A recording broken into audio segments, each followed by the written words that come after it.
नमस्कार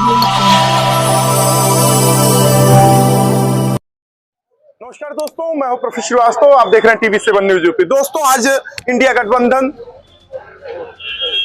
पूरे देश में सांसदों के निलंबन के विरोध में प्रदर्शन का आह्वान किया था। समाजवादी पार्टी, कांग्रेस पार्टी और अपना दल कमेरावादी कलेक्ट्रेट अंबेडकर नगर मूर्ति के समक्ष प्रदर्शन किया। हमारे साथ ज्यादा बात करने के लिए मौजूद है पूर्व सांसद त्रिभुवन दत्त जी, वर्तमान विधायक आलापुर। सर, आज प्रदर्शन हुआ है सांसदों के निलंबन को लेकर, क्या लगता है बीजेपी की सरकार, जो केंद्र की मोदी सरकार है, क्या हिटलर शाही दिखा रही?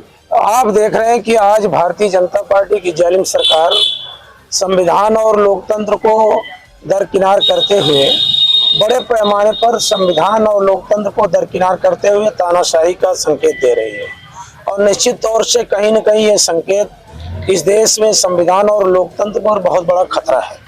आप सभी लोगों को मालूम है कि 13 दिसंबर को संविधान और लोकतंत्र की रक्षा जहां पर की जाती है, जहां पर कानून बनाए जाते हैं, वहां पर सुरक्षा में चूक हुई और बड़े पैमाने पर एक भारतीय जनता पार्टी सांसद के पास पर 2 लोग अंदर प्रवेश कर जाते हैं, जो अफरा तफरी माहौल पैदा हो जाता है। निश्चित तौर से हमारे इंडिया गठबंधन के सांसद उसी को लेकर के प्रधानमंत्री जी और गृह मंत्री जी का बयान पार्लियामेंट में चाहते थे, लेकिन यह तानाशाही की सरकार उनके बयान पर जवाब ना दे करके अलोकतांत्रिक तरीके से 142-43 सांसदों का निलंबन कर दिया, जो निश्चित तौर से लोकतंत्र के खतरे की घंटी है, जिसको लेकर के आज हम लोग परम पूज्य बाबा साहेब डॉक्टर भीमराव अंबेडकर प्रतिमा के बगल में धरना प्रदर्शन पे बैठे थे और ये संकेत देने के लिए आए हैं कि अगर भारतीय जनता पार्टी की सरकार ने तानाशाही को नहीं बंद किया, उनके निलंबन को वापस लेने का काम नहीं किया, तो हम सभी इंडिया गठबंधन के साथी इतनी मजबूत और ताकतवर बना करके आने वाले 2024 में उनको सत्ता से बेदखल करने का। बड़ी बात कही पूर्व सांसद त्रिभुवन दत्त जी। उन्होंने कहा कि आज गठबंधन के आह्वान पर इंडिया गठबंधन का प्रदर्शन था, अच्छा समर्थन मिला। दोस्तों, उन्होंने कहा है, बड़ी बात कही है कि अंबेडकर नगर अगर इस तरीके से तानाशाही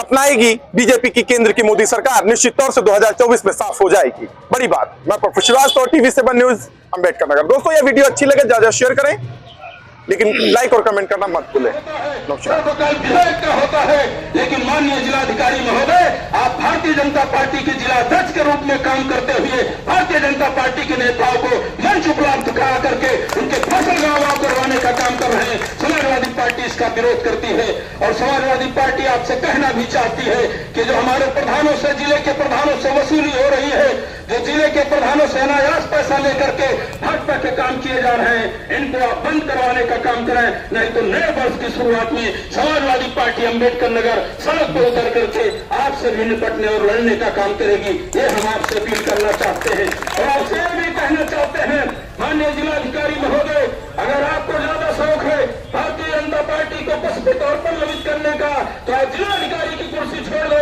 भारतीय जनता पार्टी का झंडा लेके हमारे सामने खड़े हो जाओ। आपको पता चलेगा समाजवादी पार्टी में कितनी ताकत है। ये अपील करना चाहता हूँ। इसलिए साथियों, हम आपसे कहना चाहते हैं, आज देश के संविधान को बचाने की जिम्मेदारी समाजवादियों पर है। समाजवादियों ने इस देश को अंग्रेजों के चंगुल से मुक्त कराया था। समाजवादियों ने इस देश के अंग्रेज को लड़ करके अंग्रेजों को इस देश से भगाने का काम किया था। बताओ, भारतीय जनता पार्टी के लोगों से पूछना, RSS के लोगों से पूछना कि एक क्रांतिकारी का नाम बताओ जो RSS की विचारधारा से पला और बड़ा हो, जो देश की आजादी की लड़ाई में लाठी गोली खाया हो, जेल जाने का काम किया हो। कभी इन लोगों ने देश की आजादी की लड़ाई में हिस्सा नहीं लिया, कभी इन लोगों ने देश की आजादी की लड़ाई में भाग लेने का काम नहीं किया।